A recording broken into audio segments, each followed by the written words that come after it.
Well, all right. There's probably a few things different you noticed, but we'll get started anyway. Well, first off, I'm excited to continue today, and as we continue this series called The Party. One of the things that we're excited about for it is because we're going through this parable of the lost son, right? And we're probably familiar with this story. You've probably heard it a few different times. But when we look at this story, we can see there's multiple angles, there's multiple perspectives that we can view this story from. And so last week when we started from this view of the older brother, right? There's two brothers in this story. We started from the viewpoint of the older brother and his frustration with the radical grace and the radical forgiveness and pure joy by his father shown to his brother who had left, shown to his brother who had left and taken everything. And in this story, we're reminded of the Father's love for us as children, as sons and daughters, and not as servants. Right? The Father doesn't look at us as servants, but rather He looks at us as His children. And so what we find here, we find in this story that Jesus tells us in Luke, is where we're coming from, we see it's Jesus responding to the Pharisees and these religious leaders who are upset with him, who are complaining about the kind of company that Jesus keeps, the kind of people he hangs around with. And it's in this story that we are reminded, too, of part of why we exist as a church, part of why we as Unite exist as a community. Because our mission, the mission of the church, is driven by this idea at its very core that all people, every human being is made in the image of God, is loved by God as His child. Meaning that no matter what we've done or where we've been, where we come from, what we did, we are loved by God. And just like in the story, our Father, the Father in heaven, He's full of joy, full of overwhelming joy and love when we come to Him. So much so, every time that happens, it's like they have this giant party in heaven. And who doesn't love a good party? And I'd say everybody, or at least most everyone, probably loves a good party. Even though there's been a few that we wish we weren't at or we didn't enjoy quite so well, I think everyone would answer, we love to have a good party. But I'm a firm believer that there's two types of parties. There's two types of parties that we have. And the first kind of party is a lot less fun than the second. The first party is a lot less fun than the second. And it's because that first party is the party that you plan. The first party is the type of party that you plan. And the second party, the better party, is the spontaneous party. And that spontaneous party always seems a little bit better. And I'm going to tell you why. Now, for most of you, you probably can't relate to this, but I know there's some of you out there, some of you who have this condition that's kind of a little sick, that you like planning parties. You like to do all the planning. And I get it. I can do some of the loose planning. That's not so bad, but the more planning that gets involved to me just means that there's going to be more stress involved later on. And as the more stress comes, the party doesn't become as much fun anymore. In fact, you run out of time for fun because you're trying to do everything else. Because when you plan the party, now there's pressure on it. There's pressure that you hope it goes well. And for it to go well, there's work to do, especially if it's going to be at your house, right? It doesn't matter what kind of party it is, Christmas parties, birthdays, anniversaries, anything. There's lots of stuff to get ready when you know that people are coming to your house. You have to answer questions of what kind of food will we have? How much food do we need to get? And then we have to hope when we get that food, we start making it. We say, okay, I hope this turns out well because a party with bad food kind of sucks. And so we hope we do that right. And then we got to think, okay, well, what about drinks? Do we just get water? Do we buy something to drink? How do we go about that? Do we get special plates? I don't know why when we have parties we think we have to have special plates, but we got to go out and get the special plates for that. We got all kinds of other questions we have to answer, maybe what kind of utensils, napkins. We keep going on down the list, and that's just about food. And then you have to make the house ready on top of that. So then you're asking, is it clean? Did we clean out that closet upstairs that we haven't been in 3 years, but someone might walk up there and check that out, so we got to make sure that that's organized. Right? Is everything dusted? Is everything vacuumed, picked up, put away? Let's pray no one opens 3 of those drawers in the kitchen because we don't want people to know we have 3 junk drawers. Do we have enough chairs and tables? Questions like that. Where are people going to sit? What are we going to do? Are we going to play games? Will we just visit? I'm starting to get a little stressed just naming all these things because I'm thinking about the next time it happens at my house. But 9 times out of 10, the party that we have, the party that we host, it goes fine, right? The food's good, people have a good time, you're glad it happened. And even if you're a guest at the planned party, this is how you feel. Things were good, it was fine. Someone asks you, "Oh, how was that night?" or "How was the party?" You just say, "It was nice." Right? It was nice. It was good. But the other party, that spontaneous kind of party, the party you didn't plan on having at all, the kind of party that happens because you're out maybe running errands one day and you run into some friends, and then while you're out, you make plans with them to get together later that evening, right? There's no time to plan anything major. You know that they're coming. There's nothing that you really need to get ready ahead of time because there's not enough time to get anything ready. So everyone just shows up with what they have. Right? You show up with what you have. And when people show up with what they have and you bring them in or you go to their house, you realize that no one really cares that much if the house is cleaned perfectly or if the food's good enough. Right? In these spontaneous parties, these parties that you don't plan, it's not about everything else. It's about the people that you're with. It's about the people you're with and being present in the moment. And so today we're going to look at one of these spontaneous kinds of parties. The party we don't expect. That best kind of party. That party when people look back on it in 5 years, they'll say, "Hey, remember that one night? Remember that one time we all came over? Remember that time we stayed up till 2 a.m. around the fire just having those talks, laughing and sharing?" Those are the parties you remember. And so this party in Scripture, the party that was spontaneous, that we don't expect, is for this lost son. This lost son who was dead and now is alive, who was lost and now found, and he's home. And so if you have a Bible with you or in front of you, maybe you have it on your phone, you can turn with us to Luke 15, and we're going to take a look at this story that Jesus tells us. And so just to catch you up, or maybe if you're not familiar, the story goes that there's this father, and he has 2 sons. There's 2 sons. There's the older son, who by outside appearances, if we looked at that family, we might say it looks like he has his life figured out. He's got a good head on his shoulders. He works hard. We'd say he's really mature for his age. He helps take care of the farm. He helps take care of the family. It always seems like he's the one that does the right thing. Right? So that's the older son. And then we have this second son, the younger son. So he's the younger brother.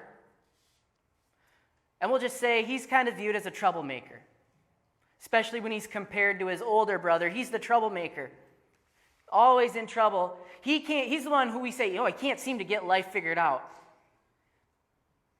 He's immature. It seems like he just does whatever he wants. You can tell. It seems like he acts kind of selfishly. Just kind of doing what he wants. And our impression of this would get even further confirmed when we read that one day he goes to his father.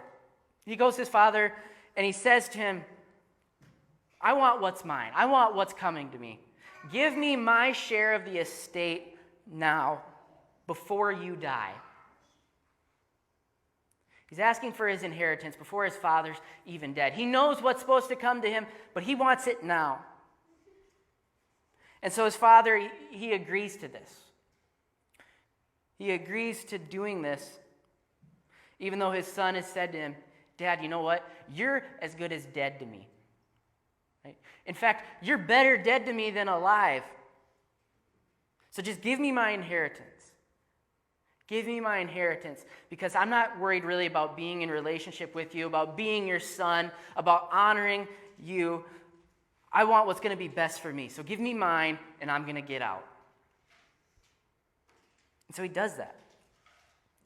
And I don't know how many of us hearing this today can imagine our children or our future children coming to us and saying, you're better off dead to me. I mean, we'd be floored. Like, what would he say? We'd be so hurt. We wouldn't know how to respond or what to do. And for some reason, this father, when he hears this, and maybe this is what some of us would do too, because we were in such shock, he just says, okay, if that's what you want, fine. He says, here, this is yours. Here's your money. Here's your money and take it. And the father, he could have easily said no. He could have said, absolutely not. Are you crazy? But you know what you can do? You can get out of my house now. You can leave. You don't want to be here, that's fine. But you can leave.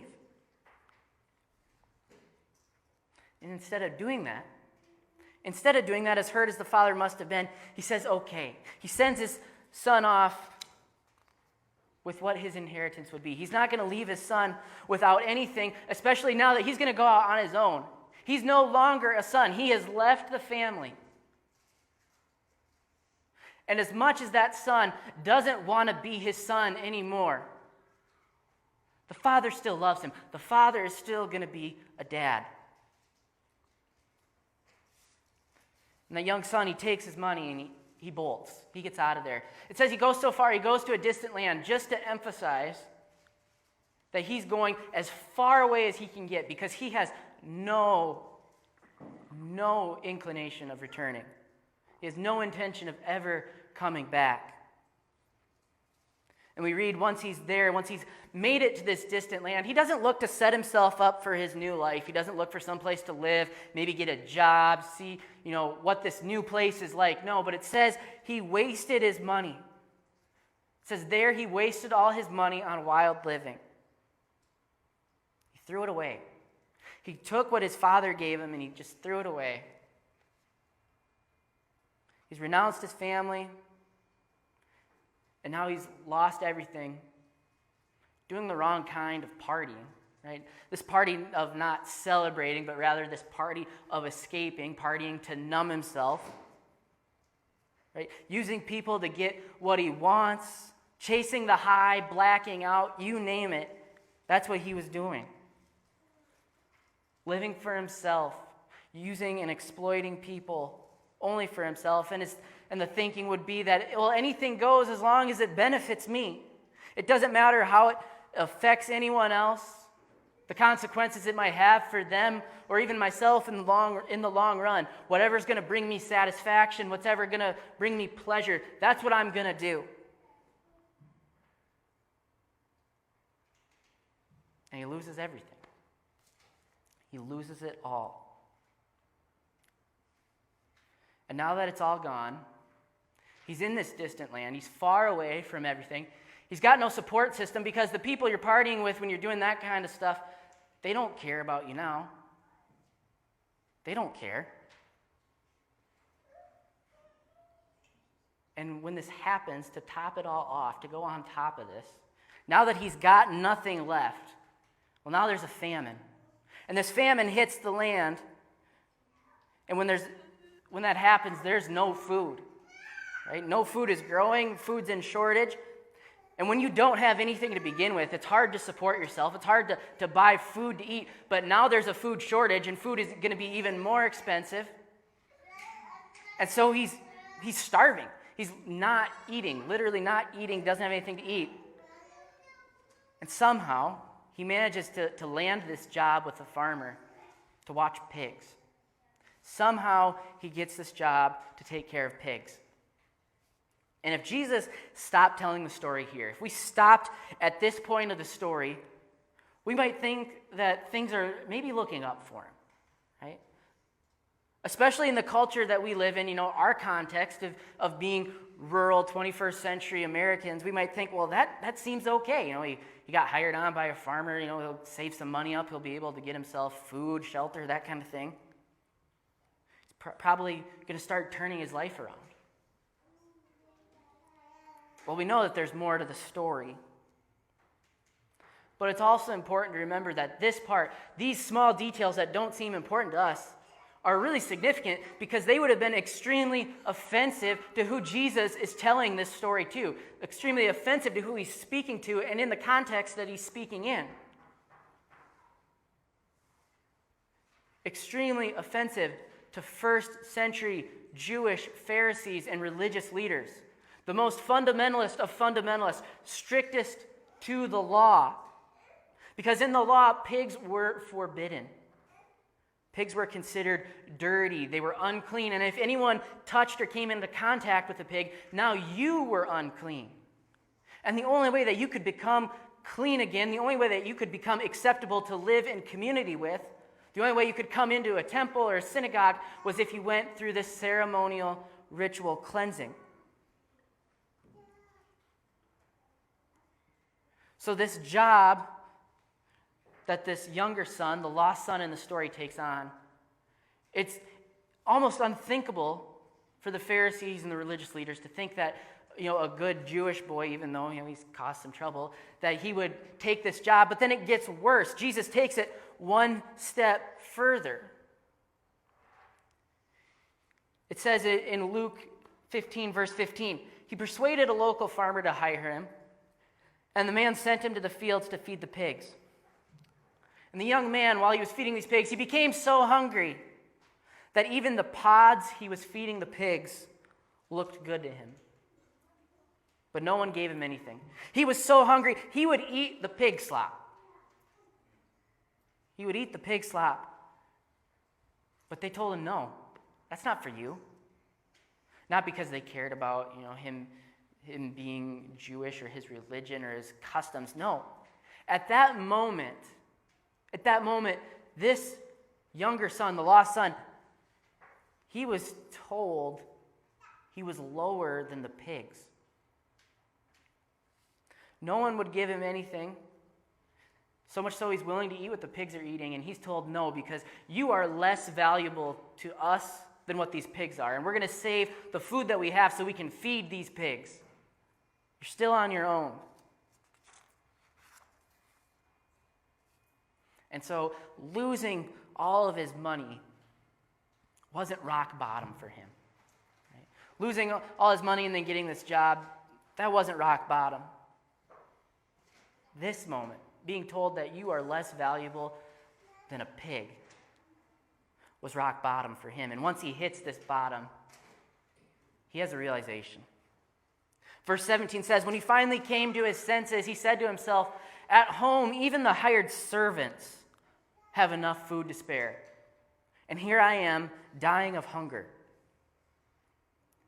And it's at that moment of hitting bottom, he gets this idea of clarity that the hired hands, the hired servants at his father's house, at least have something to eat. And so he gets the idea that, well, I'm going to head home. I'm going to return back to my father, and I am going to beg for mercy. And yeah, I know things are going to be different. They'll never be the same. I'm not a son anymore. I gave that up, but at least maybe I can be a servant and I won't starve to death.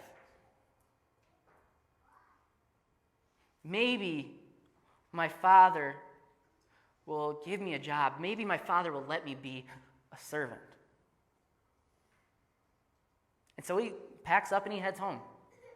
He heads home not knowing what to expect, hoping for just the smallest chance that his father might have some mercy, the smallest chance that he could maybe just even be hired as a servant. And then we read this. And while he was still a long way off, his father saw him coming, Filled with love and compassion, he ran to his son and embraced him and kissed him.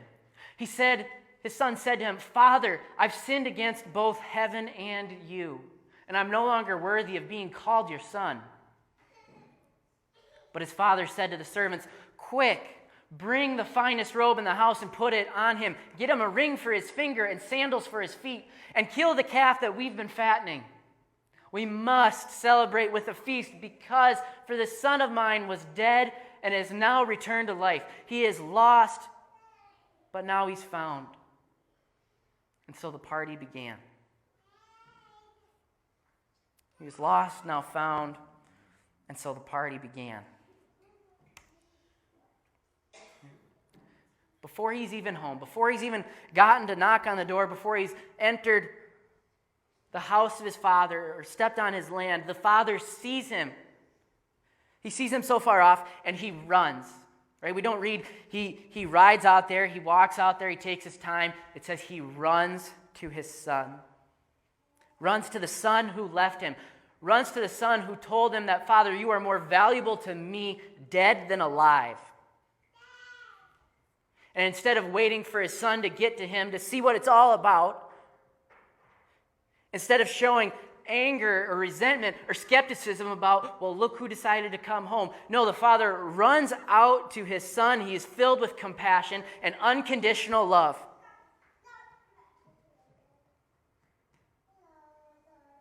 Maybe that doesn't sound like the most dignified response, but that father does not care what would be dignified right now. Instead, he doesn't care that running isn't something that dignified men would do, because he is overcome, he is overwhelmed with joy, with love at the sight of his son. And so he gets to his son and he wraps him in this giant bear hug, and he does all this before the son can even say anything. And once the son starts talking, he stops his son and he says, "No, go get the finest robe. Go get the finest robe. You are not a servant. You are my son. Go get the ring that says officially, you are my son. You are in this family. Go get sandals. Put them on his feet. Let's celebrate. Let everyone know that my son who was lost, who we thought was dead, he's now alive and he has returned. I want everyone to know that my son has returned. Let them know that this is special. There's a feast. There's a party." Jesus knows how to tell a good story, doesn't he? But again, let's remember who's hearing this story. He's telling this story to the religious leaders. Yeah. He's telling this story to those who have always kind of acted like the older brothers. The ones who have always been responsible, the ones who have always been doing all this doing for God. And then feeling like they're better than everyone else along with it. But it's not just them hearing this story. It's not just the religious leaders hearing this story, but rather sitting there with them are the very people that they're criticizing, right? Sitting there with Jesus are the tax collectors. The tax collectors, the same ones who turned their backs on their own people to collect taxes for Rome and then cheat those people in the process, making themselves rich, renouncing their own people to make themselves rich. It's also sitting there those that society looked down on, right? The ones who were seen as unclean, those who were seen as unredeemable. Those who society didn't have any problem exploiting or abusing, but also didn't mind criticizing at the same time. Those who had the reputations for wild living, the prostitutes, the addicts.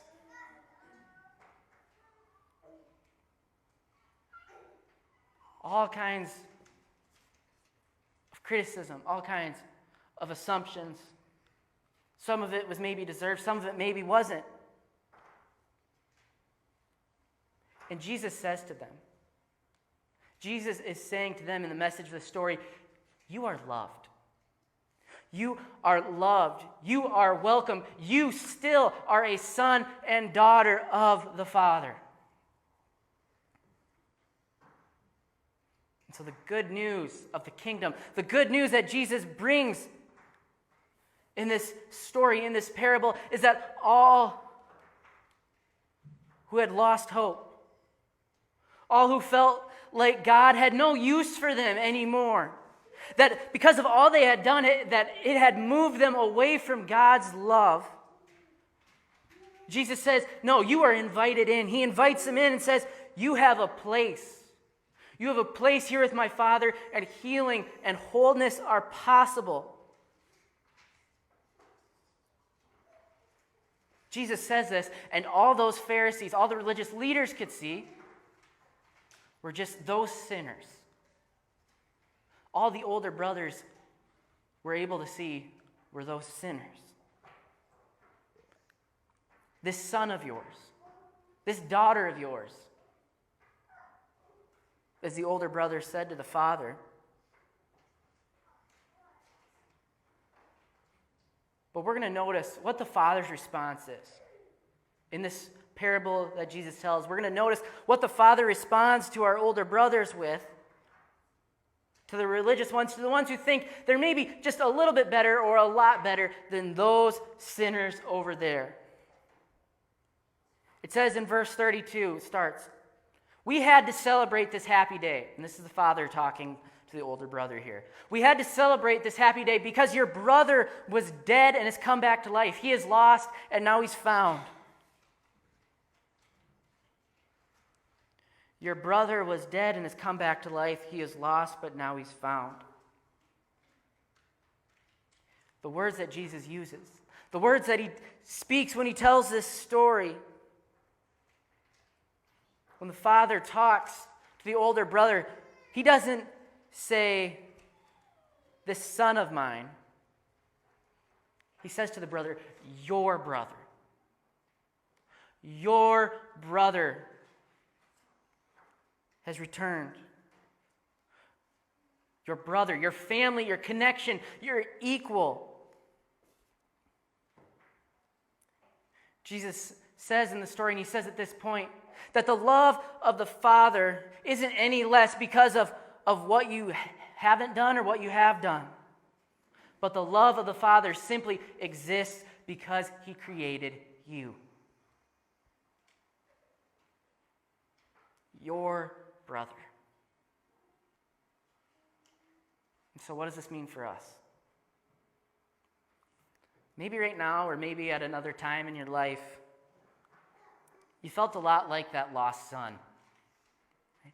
Maybe it was someone else, maybe you were that lost son. Maybe it felt like you couldn't quite seem to get life right. That everyone kept telling you how short you always fell from the standard. If only you could be better, if only you could be like someone else, then your worth might be more, then you might be more loved. Seems like everyone else seems to have figured it out. What's your problem? Why can't you? And so you heard that, and you kept hearing that. And over time, as much as you heard it, and it changed the way you thought about yourself. It changed the way you thought about life. It changed the way how you thought about and viewed God. And you thought, well, everyone keeps saying how bad I am, how I'm just this trouble, how I can't figure anything out.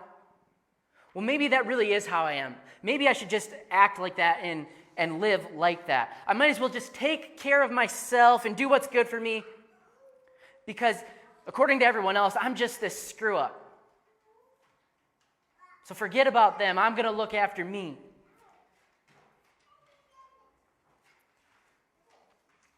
Maybe you felt like the lost son and it wasn't quite like that, but you looked at your relationship with God, or you looked and viewed God not as a loving father, but as a means to an end. In fact, an idea of a relationship with God was the furthest thing from your mind. But you were told that, well, God's good and he loves us, and when God's in your life is supposed to be better.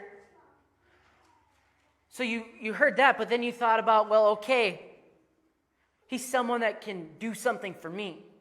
We viewed God as someone who could provide a service for us. And so we began to get interested in God just enough to get what we want from him. But once we get that thing, well, then we're out. Right? We've gotten our inheritance. We said, okay, thanks God, but I'm out now. I can do it. I'll handle the rest from here.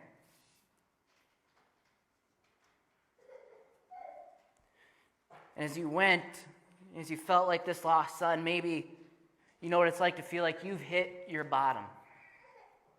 You've hit your rock bottom. And for a while, everything seemed to be going okay. Everything seemed to be fine, even though we knew what we were doing, it was wrong, or at least it wasn't bringing us fullness of life, a full life. Maybe what we were doing, we were just living selfishly. Maybe we were manipulating others or exploiting others, using other people in our lives as objects to get what we want. Whatever it was, whatever was happening, we were getting by with it. We were hiding it. We had convinced ourselves, maybe even convinced ourselves that it was okay that we were doing this. Because all the things that have happened to me in my life, well, I need to numb myself, so it's okay. It's okay to do that. Only to further realize that every time we did that, every time we tried to numb ourselves, the next time we needed more. We needed more to numb, more to satisfy, more to distract ourselves from the pain. And we kept doing that, and we kept doing it until things came crashing down. Until we got found out, until we had a mental breakdown, until we finally admitted to someone what was really happening in our lives. Maybe some of this, maybe all this has happened to you. But like the young son, when this happens, so often we wonder, can I really come back? We hear about this God who's loving and forgiving, but then we remember too just how far off we've actually been. And we think that, well, if God truly knows how bad I've been, if he truly knows about all the things that I've done in my life, how could he accept me back? For all the ways I've wronged him, for all the ways I've wronged other people. Could he really love me just as much as someone else who clearly hasn't done the things that I've done? Can he love me? And so we start talking to God and we say, God, I don't know, but here's what I'll promise you. If you'll just love me just a little bit, if you can love me again, I promise you this. I promise I'll do this. If you can love me a little bit, I'll volunteer here. I'll donate here. I'll do all of this. If you can just love me just a small bit. And we say, I know, God, I know I can't mess up anymore. I know I've used all my chances. But just give me this one more chance. I know I've done enough.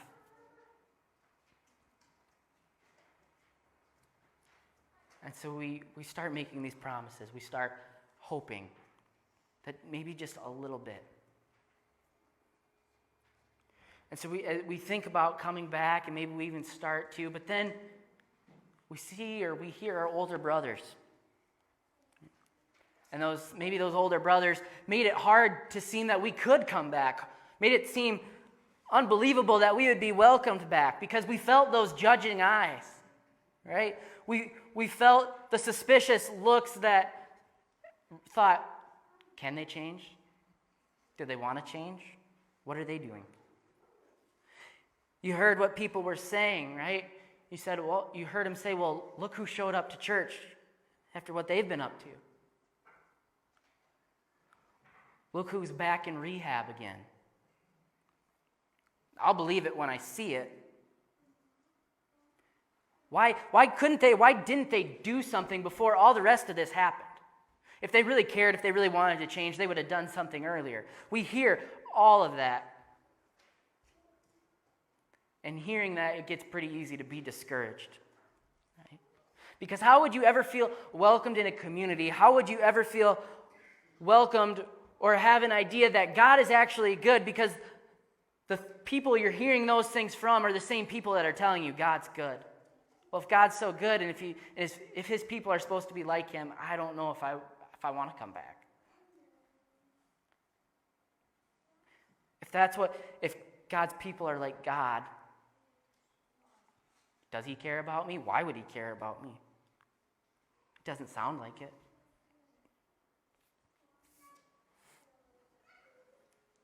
So when we hear this story, we think about those things.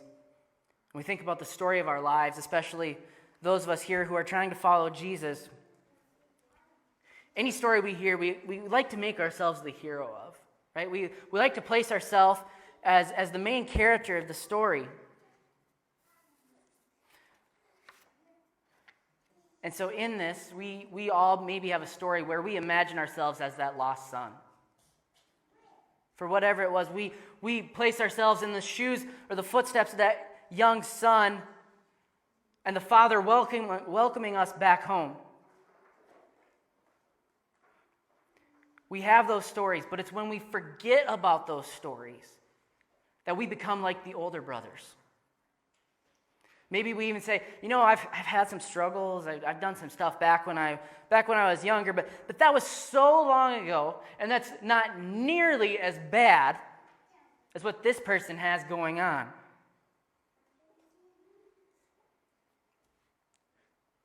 So when we hear this story, the story of the lost son, we can find ourselves in both brothers, right? In both perspectives.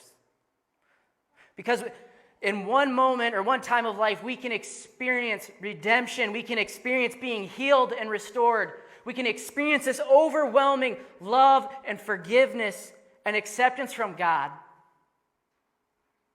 Only to move on with our lives and forget about that and then voice our frustration to the Father that we've been working for all these years. We've been doing all these things only to see this son of his come back and be loved just the same. To see them be blessed, to see good things happening in their lives. Well, I've done all this for you. How come that's not happening for me?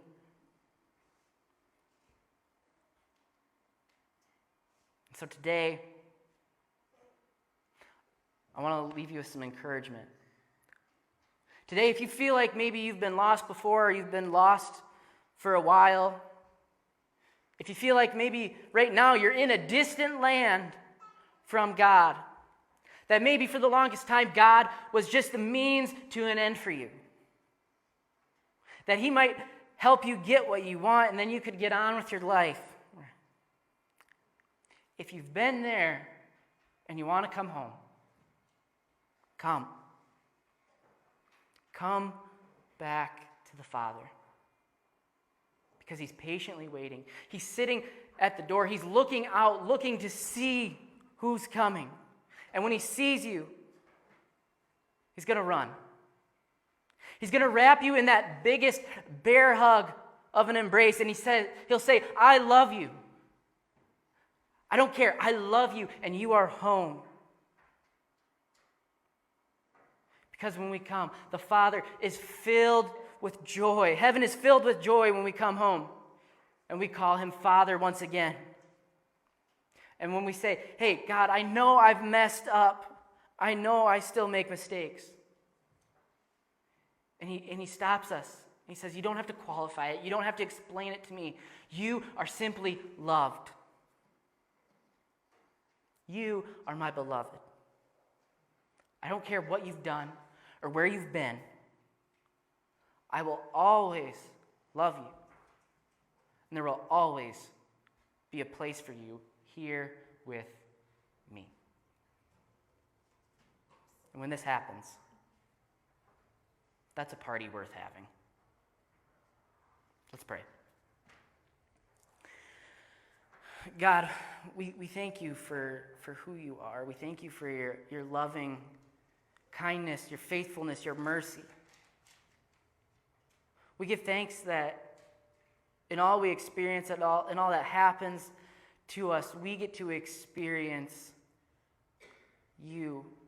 We get to experience you as our Father, that you call us to come home. You call us to come to you. And you say it doesn't matter where you've been or what you've done. You just want us to be with you.